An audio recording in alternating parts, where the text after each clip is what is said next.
At the wedding of Lucas Blunt and me, Natalie Hanks, he was suddenly dressed like a best man, holding his first love, Jessica Hawkins, and heading to the altar after showing up fashionably late. Meanwhile, his sharp groom's tux was casually tossed onto the sofa. "Lucas, isn't today our big day?" I quizzed him. "Natalie." Lucas cut me off sharply, his eyes flashing a warning. "Watch your mouth now. Don't be so narrow-minded. I don't want to end up hating you." After hearing that, I let out a self-mocking chuckle. Just because Lucas' first love lost her memory, everyone had to put on a show to help jog her memory. So we all had to coax her, making sure she would not be stressed out. To comfort me, Lucas stepped forward and wrapped his arms around me. He whispered in my ear, "Natalie, I know you understand how important this is, right?" I nodded to show my understanding, then turned around.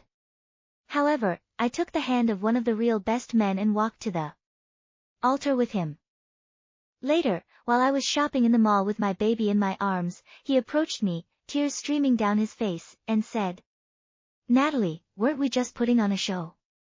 How did you end up pregnant with someone else's child?" On my wedding day to Lucas, he didn't even show up in the wedding hall. When I thought he might be in trouble, there he was, dressed in a best man's suit with a blue boutonniere, holding Jessica's hand as she walked slowly into the hall in a white puff-sleeve dress. It looked like they were the real bride and groom. Lucas' best men quickly stepped in and whisked him away. "Are you out of your mind? Not only are you late for your own wedding, but you bring her here," his friends exclaimed. Lucas furrowed his brow and said helplessly, "Jessica's memory has gone back to the day we kissed in high school. She thinks we've been together since graduation. I can't just abandon her, can I?" Jessica stood off to the side, looking innocent and awkward, twisting her fingers nervously. She acted like a lost high school student. My face went pale as I realized she was clutching my wedding ring in her hand. Then, Lucas approached me, dragging Jessica along, and wrapped his arm around her while congratulating me, "Natalie, congratulations on your wedding." It was dead silent all around.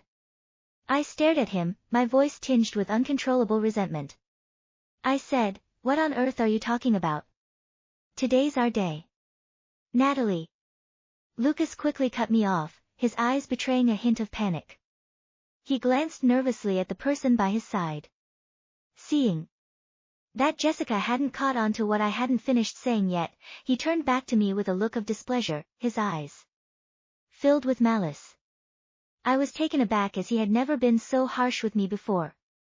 In the past, when I was terrified by news of domestic violence and a husband murdering his wife, and couldn't sleep, Lucas held me in his arms and reassured me that he would never hurt me, not even with a word, and if he did, he would go to hell. The old love words he once whispered still echoed in my ears, but now he loathed me for not being broad-minded enough. "Show some understanding to me, okay?" he asked.